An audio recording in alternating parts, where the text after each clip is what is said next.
Mostrar uno de sus libros tuve la oportunidad en mi universidad, mas de algo no me libro.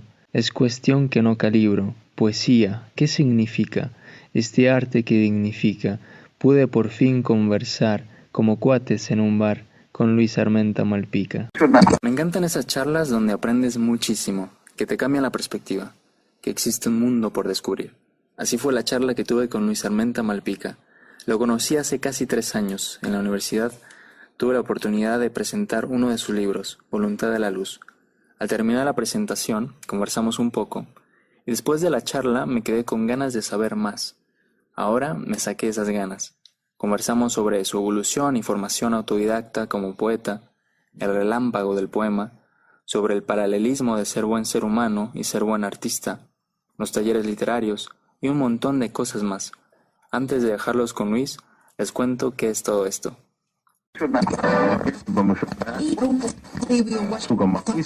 Esto es Cómo ser artista, el espacio donde me propongo a ayudar y enriquecer a jóvenes artistas a dar el paso a la profesionalización, a través de conocer la historia y los métodos de formación de las personas con más experiencia en el medio artístico, para convertir nuestra pasión en profesión. Acompáñenme y descubramos juntos cómo ser artista. À l'heure de 43 secondes d'arc de la précession est ainsi trouvée. Para no perderse ningún episodio, se pueden suscribir en agenciasanfar.com y en su plataforma favorita para escuchar el programa. Pueden ver los links relevantes de este episodio y dejar sus comentarios en agenciasanfar.com/Luis Armenta. Con ustedes, Luis Armenta Malpica. Me gusta empezar con una pregunta grande y de ahí saber a dónde nos lleve, ¿no?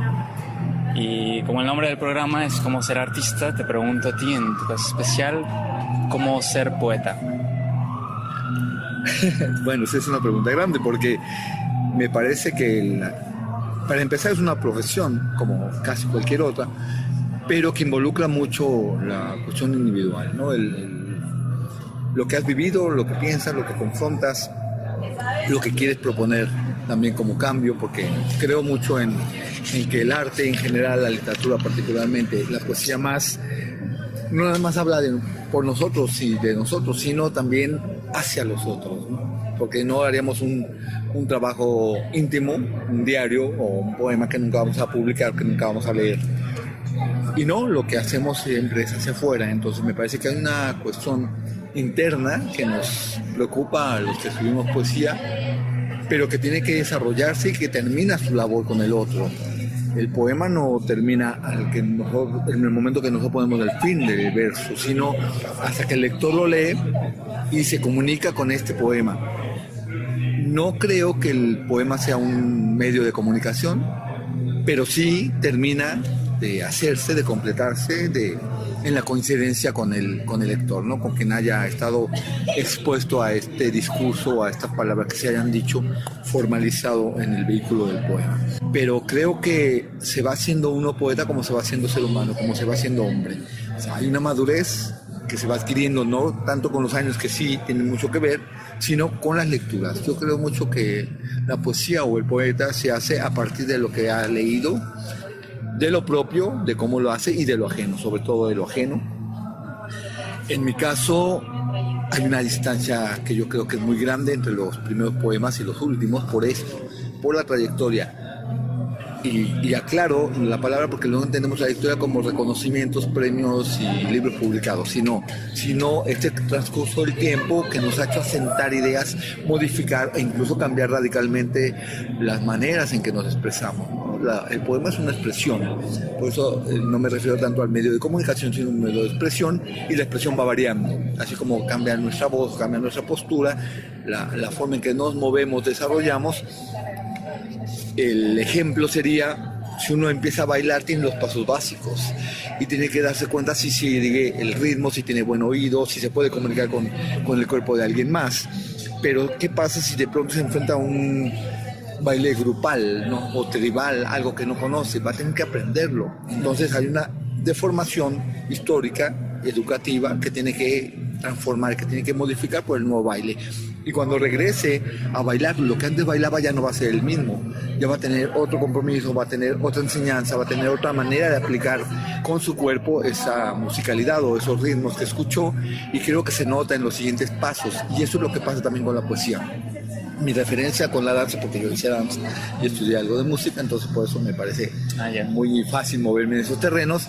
El cuerpo cambia, y así como el cuerpo del bailarín cambia con su aprendizaje, con las enseñanzas y métodos que recibe, también el poeta va cambiando con las enseñanzas y métodos que va aprendiendo, ya sea porque lee y lee mejor cada vez, o quiero suponer que cada vez es mejor la lectura, o por la cuestión crítica, aprende a leer a los otros de otras maneras. Y estas otras maneras siempre son los modos en que nosotros nos gustaría expresarnos o que queremos aplicar para los siguientes poemas. Entonces, esta es la trayectoria a la que quiero hacer referencia. Un punto de partida que siempre va a ser bien distante, muy distinto del punto de llegada en un momento determinado, ¿no? 5 años, 10 años, 15 años. Siempre va a notar cierto movimiento, avance o retroceso, pero que no estamos situados en el mismo punto. Y creo que eso es básico para ser poeta, como lo podría hacer en cualquier profesión, aprender otras cosas, ¿no? Mejorar lo que ya sabemos. Me gustaría detenerme porque sí es muy cierto, ¿no? Para crecer como artista en esa profesión tienes que crecer primero como ser humano, uno mismo, ¿no? Bueno, yo lo creo particularmente con base en lo que me enseñaron también, ¿no? Que son líneas paralelas, la del ser humano y la de la creación artística. Pero por eso no me preocupa cuando se habla de ciertos poetas como Octavio Paz, de que era una mala persona o era político o lo que fuera. No, a mí me parece que el desarrollo de su poética o de su literatura siempre fue una enseñanza muy grande, un mar que no me termino de viajar por él, ¿no? De encontrar diferentes maneras de recibir el poema o el ensayo o la reseña o la parte plástica que él también criticaba, la traducción en esas versiones que hizo, independientemente de que como persona fuera buena o mala, pero porque no tuve el privilegio de conocerlo. Yo estoy seguro que también como persona se modificó, y las cuestiones de para bien o para mal tampoco me preocupan, porque creo que habría que separar como líneas paralelas también, que van siempre juntas con los otros, pero la parte estética y la parte ética. Yo trato de complementarlas, pero eso es lo que yo podría decir. A una persona le puedo parecer una mala persona y no la puedo quitar de esa percepción, pero yo sí me considero que con la literatura, con las artes en general, uno se puede volver mejor persona porque tiene un contacto mayor con el mundo, ¿no? Y también se vuelve uno más sensible a los aspectos no nada más estéticos, ahí sí, sino sociales, ¿no? La parte de politización de un autor, de un artista, me parece importante, porque vas tomando conciencia, vas tomando pulso al mundo en el que vives, al mundo en el que te estás desarrollando y al mundo en el que estás expresando también, inclusive las inconformidades, ¿no? No nada más siempre la parte estética o bella, digamos, sino también lo que no te gusta, lo que reflexionas sobre el mundo y lo que quisieras cambiar por confrontación o por rebelión o simplemente porque hay una molestia mayor a lo que podemos hacer como personas, como individuos. No podemos cambiar el mundo, la palabra tampoco lo va a hacer, pero finalmente puede llevar a alguien más a estar en coincidencia con lo que tú piensas. Me parece que lo que nos diferencia de los animales es el arte, ¿no? La cuestión, digamos, del pensamiento. Pero si creyéramos que por ser hombres, por ser seres humanos, para no utilizar esta parte que podría luego estar polarizada con la cuestión del feminismo, la cuestión de ser humanos, cambiar el mundo ya lo hubiéramos cambiado, porque el proceso de evolución ha sido grande, ya ha sido muy acelerado, y no podemos decir que somos mejores personas que hace 1000 años. Enfrentamos otros problemas, se han ganado aspectos positivos, pero también negativos. No sé si había tanta corrupción hace 2000 años, por ejemplo, pero ahora que somos más, que nos peleamos más por ciertas posiciones, que cuesta más trabajo ganarse la vida o cierto prestigio o cierta cuota de poder, entonces sale también lo negativo de ser hombres, ser seres humanos. Entonces ahí la evolución no ha sido completa y no ha sido por falta de artes, hemos tenido artistas grandísimos. Entonces creo que nos hace falta mayor comprensión del mundo y mayor comprensión del otro, y esto lo da el humanismo, lo dan otro tipo de potencias que están en el hombre, pero no forzosamente el arte. Pero el arte ayuda, claro. Ayuda a que veamos el mundo de otra manera, que lo comprendamos quizá mejor, o que por lo menos nos diferencie más todavía de los aspectos negativos o estas potencias que yo creo que trabajan en contra de ser mejor. Coincido porque principalmente a través de la música, porque es algo que tal vez pueda la mayoría identificarse, ¿no? Yo creo que es una cuestión de lenguaje. Me parece, estoy de acuerdo contigo que la música para mí es un arte mayor, ¿no? Mayor que el de la palabra, por ejemplo. Pero justamente porque no tiene palabras. Para entender la música o para hacer música hay que tener un aprendizaje distinto al de que nos educan. En cambio, nos enseñan a escribir y a leer desde la primaria. Entonces todo el mundo supone que al leer un poema, un cuento, una novela, lo tiene que decodificar con esos elementos que ya aprendió y que le tiene que decir algo. Porque conoce el lenguaje, conoce la herramienta. En cambio, con la música no. O con la plástica, el arte abstracto, por ejemplo. Como no tenemos esas herramientas, como venga la obra, la vamos a recibir, ¿no? Sin tener que cuestionarla tanto o estar de acuerdo o en desacuerdo con ella. Con la palabra sí. Y creo que por eso el arte es todavía más minoritario que con otras disciplinas artísticas. Pero también lo que provoca es una diferenciación de un tipo de poemas y de otro tipo de poemas. Los poemas más populares o las canciones que pueden tener un acceso mayor al público y las que son de otra índole, que van por otra, digamos, una característica de mayor credibilidad con la palabra en este aspecto aéreo que tiene la música, ¿no? Que vamos a leer un poema, pero no necesita gustarnos o no necesitamos entenderlo para poderlo intuir o comprender de otra manera, ¿no? Que nos va a volcar o que nos va a simbrar distinto como lo hace la música, porque no esperamos entender o comprender la música. Si tiene palabras, vamos a querer entender el texto, pero no la música. La música la recibimos completa, ¿no? Vibramos con ella. Y creo que cuando un poema nos hace vibrar, independientemente que lo entendamos o no, estamos más cercanos a este arte mayor, ¿no? A este arte aéreo, a esto que se comunica de otras maneras con nosotros, no por la parte del lenguaje nada más. Como te transmite esa conexión a veces que te conectas, pero no es a través ciertamente de la palabra, sino una sensación, ¿no? Sí, decía Gonzalo Rojas, poeta chileno, que a él lo que le gustaba de la poesía es cuando aparecía el relámpago, ¿no? Esto de estar leyendo palabras, estar leyendo un texto largo o corto y que de pronto se alumbra todo el texto. Lo dice de otra manera también Ashbery, John Ashbery, un poeta que yo admiro mucho y que persigo, que él llama la tensión del poema, ¿no? Que sería como el relámpago de Rojas. Se puede estar leyendo sin comprender incluso, diciendo, pues no sé qué hago en este texto, estoy sumergido en la palabra, y de pronto aparece la luz, ¿no? Aparece este elemento que nos va a desarrollar de una manera muy distinta a lo que ya habíamos leído, lo que habíamos visto, y entonces lo vamos a comprender de otra forma. Y creo que a esto es lo que yo le apostaría como escritor y como lector. Apelar, suponer que el otro, ya sea un lector o el público cuando nos escucha, puede encontrar este elemento detonador dentro de él que le clarifique, que le desarrolle, que haga resplandecer un texto distinto y que diga, pues mira, sí, creo en ese texto. No es que esté de acuerdo, no es que lo comprenda, no es que me guste o no me guste, sino que estoy ya sumergido, ¿no?, en una inmersión total con ese texto, con ese otro que está diciendo estas cosas. ¿Cómo es ese relámpago? Bueno, explicarlo es muy complicado porque justamente es el milagro de la palabra. Ni siquiera se puede dirigir, ¿no? En un taller no puedes decir, mira, búscalo por aquí, ¿no? Sí. Hay una tensión que es como eléctrica, que es, me imagino yo, o haciendo el parangón, como cuando conoces a alguna persona, ¿no? No sabes en qué momento te va a llegar el enamoramiento o la pasión, ¿no? Sí. Puede ser al minuto de ver a alguien o puede tardarse 3 meses. Sí. Y mientras hay un desarrollo de habilidades y de querer compenetrarte con alguien más o conocer a alguien más, curiosear o revisar que la ropa, que los ojos, que el pelo, lo que sea. Y hay otras químicas que no, que funcionan de inmediato. Esto sería lo que yo digo es el milagro de la conexión. Ese relámpago, ¿no? Esa chispa que se puede encender de inmediato con un texto o que puede tardar todo un libro, o a lo mejor no se encuentra. Hay obras maravillosas por la formación estética, por el control, el dominio del lenguaje, de los ritmos y tal, pero que no dicen nada, ¿no? Que no se da el relámpago. Y en otras no, que todo el tiempo está sacando chispas. A mí particularmente, por ejemplo, la novela Moby Dick de Melville, cuando la leí me saltaba páginas, que además es un novelón, pero porque toda la cuestión de los nudos, las partes del barco y tal, no me decían nada, ¿no? Me la brincaba y me iba a la parte anecdótica cuando hablaban los personajes, cuando les podía ocurrir algo, cuando aparecía la ballena. Pero después con el tiempo regresaba a ella Y esas partes de vocabulario, de ritmo, me empezaban a ganar. Y ahora lo que hago más es el contrario. La anécdota ya sé el desarrollo de la novela y me voy a las partes del lenguaje.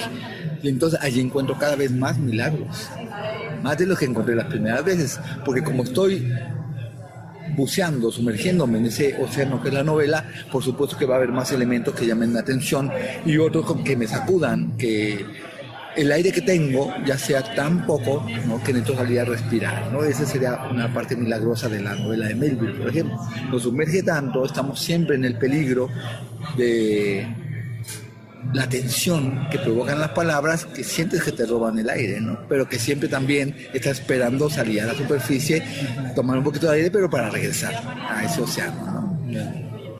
Tú cuando iniciaste a ser este niño explorador, ¿no percibiste como...? Muy tarde. Yo no escribía ni en secundaria ni en preparatoria como mis compañeros escritores que hicieron de hecho carreras, son licenciados, maestros, doctores y tal, ¿no? Yo, lo mío era el deporte al principio y después sí, jugaba fútbol, béisbol y todo esto. Para encajar, digamos, en un grupo de amigos, de primos, de familiares que se dedicaban completamente al deporte. Ni siquiera leía poesía, me gustaban los ensayos, la filosofía, la parte científica. Cuando hay un traslado de la familia de Ciudad de México, donde nacimos, a Guadalajara, y me encuentro desprotegido de los amigos, de mis compañeros de escuela y tal. ¿Cómo a qué edad? A los 14 años. Y dentro de la parte más introspectiva, ¿no?, de la timidez y todo esto, es cuando empiezo a leer, me empiezo a escapar de la escuela para irme al cine, pero ya el desarrollo es un poco lento, ¿no?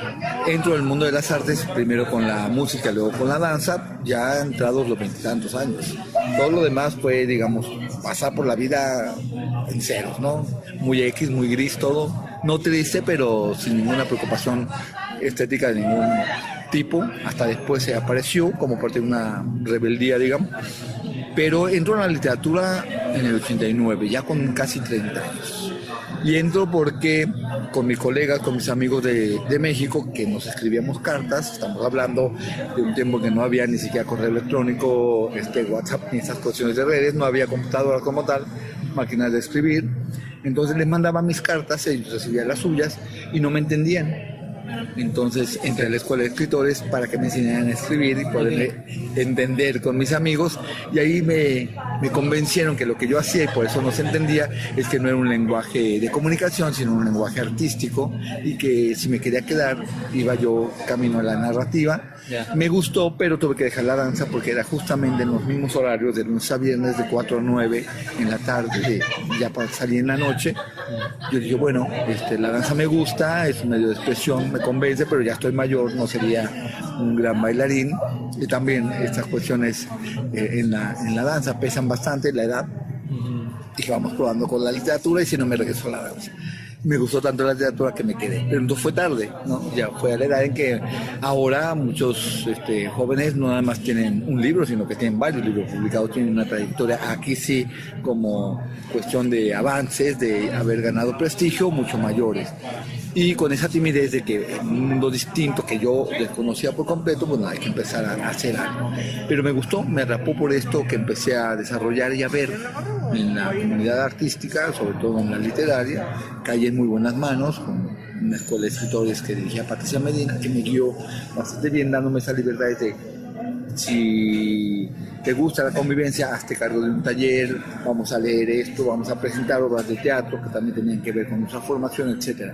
Y todo eso me empezó a llamar, y ya abandoné la idea tanto de la música que había estudiado como de la danza, me dediqué de lleno desde allí.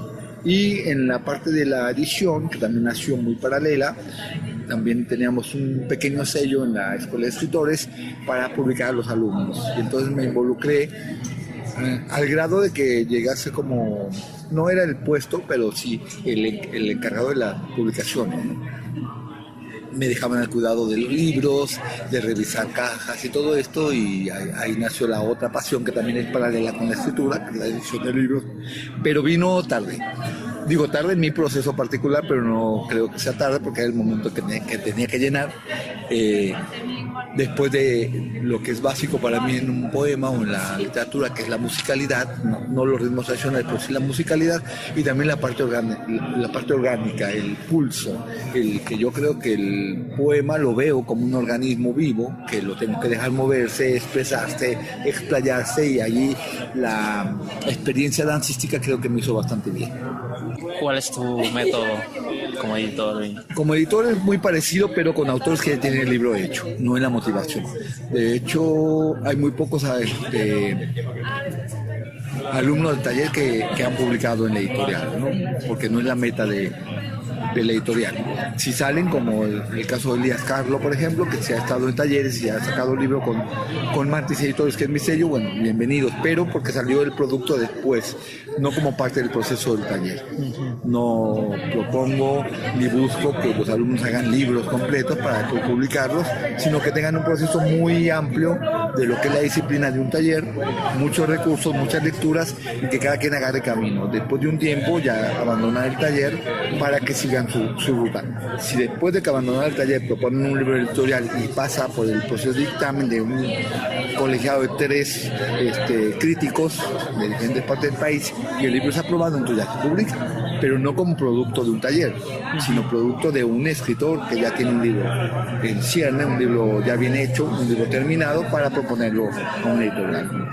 Creo que el trabajo entonces es distinto, formativo, al de ya un proceso editorial donde el libro ya está terminado, y lo que vamos a revisar es si todo concuerda con un proyecto que debe estar muy claro en un autor ya formado. Se nota desde un principio el libro que tiene una dirección, que tiene un punto de avance, que tiene cierta coherencia de lenguaje, que tiene ciertos recursos que hay que respetar a lo largo de ese texto, que es como pensar en vestir a un ser humano, digamos, ¿no? Entonces, que todo concuerde, o que si quiere ser exagerado, que todo sea exagerado, pero que no haya notas discordantes o que no vayan con esa estructura mental ya pensada. Y ese sería un trabajo de edición, no un trabajo de taller. También, supongo, la enseñanza también aprendes muchísimo en eso, ¿no? Sí, bueno, aprenden más enseñando que asisten a un taller. Yo por eso empecé joven en el proceso de, si mi primer libro está publicado en el 96 y cuando empecé a dar talleres, aprendí que hacer el proceso, ¿no? Porque hay muchas preguntas o hay muchas teorías que te llevan, o un alumno muy aventajado que te hace unas preguntas que dice, espérame, te contesto en 15 días, ¿no? Ya que tenga más información, y entonces te obliga a estar todo el tiempo empapado de lo que está ocurriendo, sobre todo en el momento actual. Mucha gente de los muy jóvenes, el entorno de lo que tienen de poesía es lo vivo, ¿no? Sus propios compañeros, tanto si están estudiando letras o no, pero lo inmediato, lo que están recibiendo en lectura, no tanto libros. Con ellos el proceso, que tengo que estar muy imbuido de lo de este momento, pero también saberlo llevar hacia atrás, ¿no? Porque muchas bases de la poesía que se hace, por supuesto, viene ya de otros que la hicieron. Así, mira, eso es interesante, pero hay un antecedente, y ese antecedente tiene su propio antecedente, ahí nos vamos, ¿no? Hacia atrás, pero siempre con base en lo que a ellos les va gustando o que les requiere un esfuerzo mayor. Quiero iniciar mi primer poemario, ¿no? ¿Qué debería de saber antes de iniciar mi primer poemario? Bueno, iniciar un poemario son palabras mayores. Ok. Primero, creo, hay que empezar a escribir poemas. Y sacar un buen poema es muy difícil. Sacar poemas es sencillo, agrupar versos es muy sencillo, pero un poema que ya funcione como tal es difícil.